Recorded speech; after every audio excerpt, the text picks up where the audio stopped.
Good morning. Welcome to the forum once again. And today with us is Cristina Osmena. She's a US Congressional candidate for District 14th, which covers Burlingame, Daly City, Colma, Foster City, Half Moon Bay, Pacifica, San Carlos, San Bruno, San Mateo, South San Francisco, Belmont, Redwood City. Did you already include that? East Palo Alto. East Palo Alto, right? A smattering of Menlo Park. And did we cover Brisbane and Colma? No, I did. I did cover Colma, right? But that's a huge congressional district. Yes. Anyway, first of all, I just want to say that I'm so proud of you. Thank you. A female Asian American running for office, wanting to serve the communities. That's really awesome. Welcome. Thank you very thanks much. for being with us. The country is so divided. Take a look at the Supreme Court confirmation hearings. It was a tribal war. It was us against them, which I think is the reasons why Congress and the Senate always have the lowest rating approval. As a congresswoman, when elected, of course, what would you do to help bridge the gap, this divisiveness? Yes. So this is really a problem. When I campaign, one of the top issues top complaints that I hear about from people is how distasteful the partisan bickering has gotten, and how it's unproductive. And it doesn't help anybody at all. It doesn't help the people of the country. They're just basically fighting. I belong to a segment of the Republican Party that is centrist. And one of the items of their platform, on their platform, is that they want to build consensus. Right. They want to reach across the aisle to get the best ideas from both parties. Actually, I've made that statement. And right. And so I kind of admire those people that have actually represented the center. People like Susan Collins and Lisa Murkowski and the late John McCain.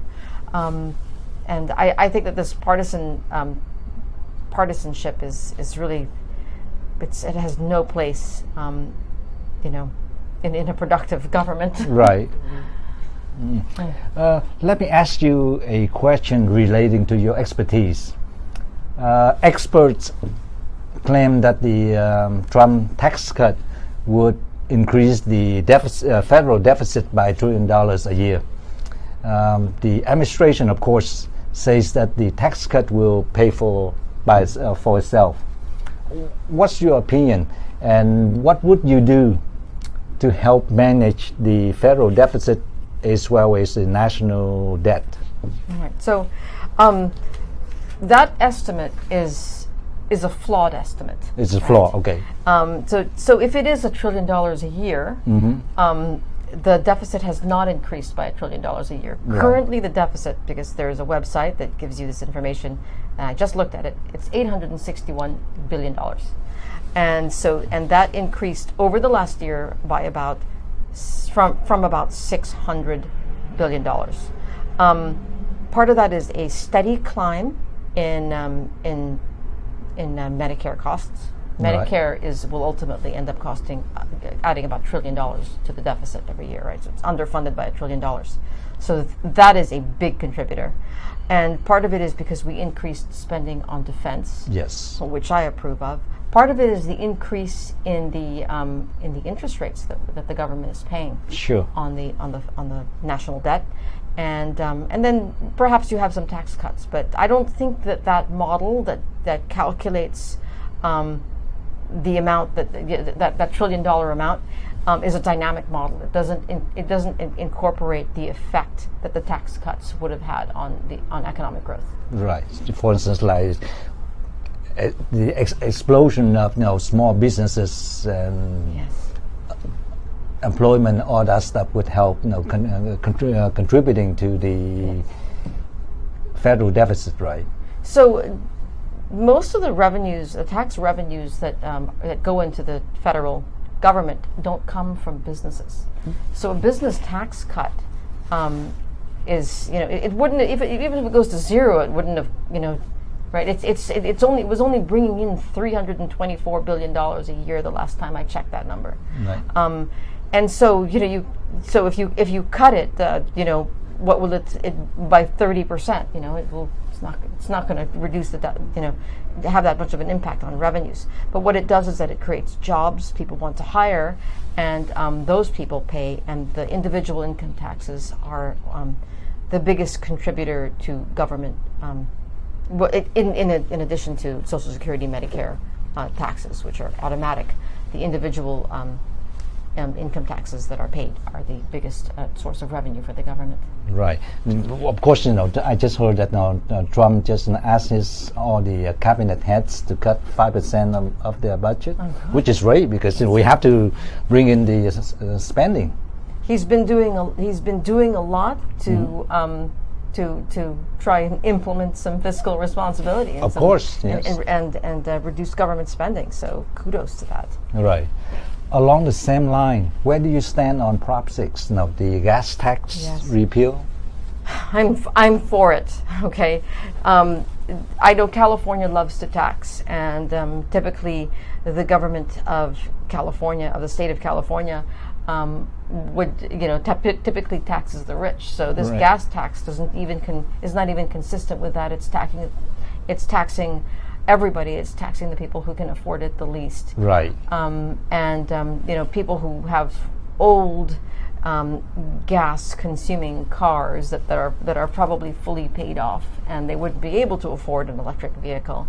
Now, I understand the state of California is trying to accelerate the transition away from gas-powered vehicles to electric vehicles. And look, I drive an electric car myself. I'm a fan of electric cars, but I don't think that they should be picking winners this way. I think they should let the market decide, and I think that this will hurt people that can afford it the least. This kind of picking the winner and forcing the destruction of demand for gas-powered cars. It's going to hurt people who own auto body shops, people who own gas stations, of course, right? Yes. So there's a whole part of the economy that depends on these cars. Absolutely. Old cars. So let's hold your horses, Right. And plus, and let me add to that, they claim they need the money to build roads and maintain bridges. roads and bridges, and they have a $6 to $9 trillion surplus.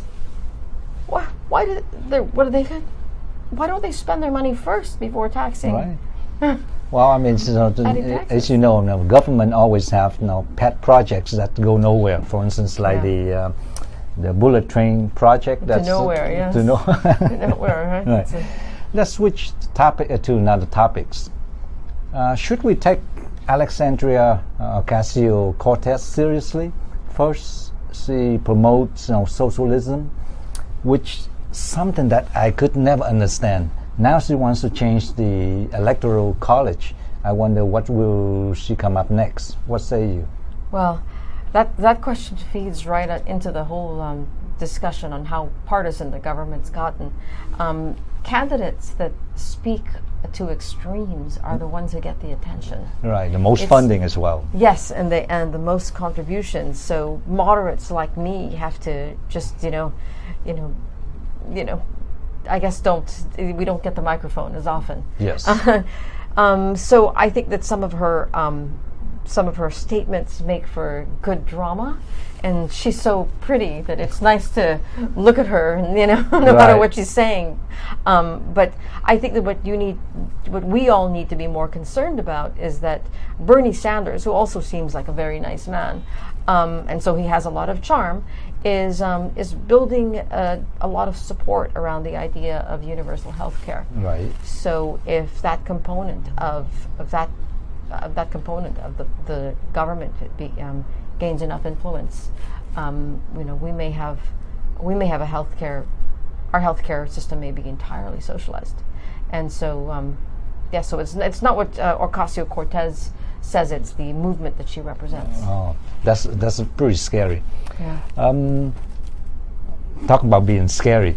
If the Democrat Party takes control of the House, or both the House and the Senate, God forbid, I'm sure they will try to rescind the tax cut, which is going to impact millions of small business owners out there, not to mention the millions of workers.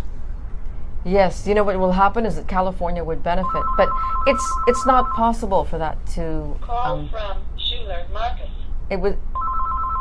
It's not possible for that to happen because President Trump wouldn't approve the bill. Right.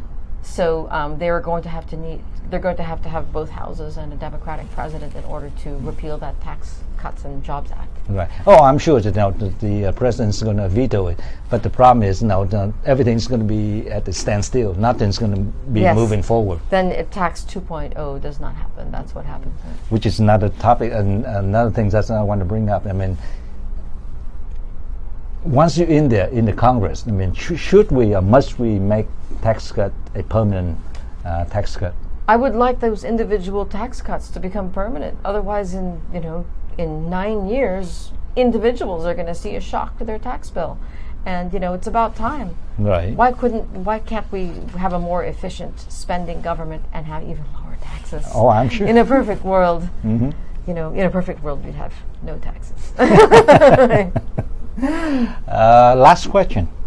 It was recently alleged that China somehow has managed to implant spy chips on the servers used by Apple and Amazon. We also know that China has been committing intellectual property theft against us for years, which costs us up to $600 billion a year, not to mention thousands of job loss. How do we address this issue once and for all? This is an issue that I have been grappling with for quite some time, right. And I have not found an answer to how to stop it. Now, I understand from cybersecurity experts or IT security experts that any device with a chip that has been made in China has possibly been programmed with some sort of backdoor right. to get into the device. So nothing is sacred and safe. If you have a single chip made in China. Yes. And China is becoming one of the largest chip manufacturers in the world. So I'm glad that the first step has been taken. That there is actually an administration that's concerned about this. Right. I think that the only thing that we people can do is be very careful. Be very careful if you're doing business in China. Use a different cell phone. Use a different computer, and maybe we need to implement on a grassroots level, right. A more protective, kind of culture in terms of protecting our IT, right? Our IP rather, our IP. Okay, so.